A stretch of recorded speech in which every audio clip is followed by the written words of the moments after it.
Hey guys, I'm Haley and here's my summary of learning for ECS210. So in the first class when we got started at the beginning of the semester, we started off by questioning what is curriculum.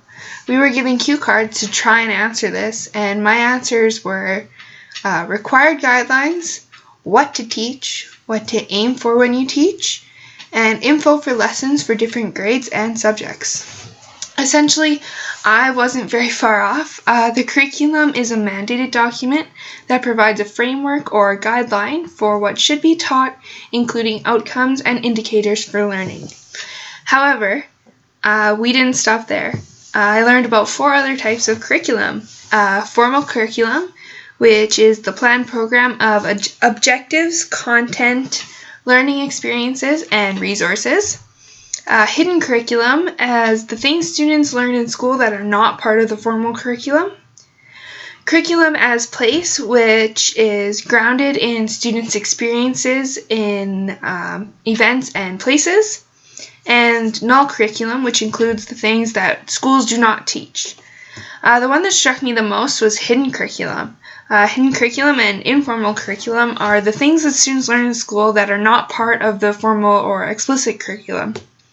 As teachers, all the things we say and all the things we do, basically anything a student sees or hears from us, is part of the hidden curriculum. Students learn what we don't teach. Our biases and attitudes are things students see and things students pick up on. Those things we teach without meaning to. I'm going to quote my classmate Zach Renwick, who said in his summary of learning video that there's no such thing as saying I have no biases. Everyone has biases. The key is to be aware of them and to ensure that you're not passing on those biases and you're working to erase them. Next, we talked about the history of curriculum and all the people that have influenced the ways of curriculum. The 2 people who stuck with me, and probably most people in the class, were John Dewey and Maria Montessori. These 2 big thinkers were all about experiential learning and learning is doing. These 2 also greatly influenced my teaching philosophy and my pedagogy.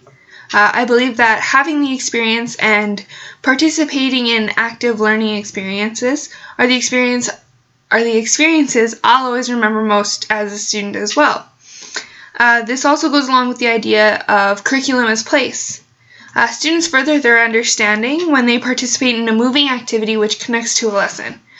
So for example, in my ECS210 field experience, I was placed in a grade 8 classroom and we played a full-sized outdoor game of predator versus prey. Students were given the opportunity to be herbivores, omnivores, and carnivores, and in order to survive, they had to hunt a certain amount of animals and find the appropriate number of food and water stations. After the game, I brought students in and asked them real-life questions of what would happen if, for example, all of a sudden the population of wolves increased. And they knew the answer. Without having to lecture or show a PowerPoint, the students knew the answer.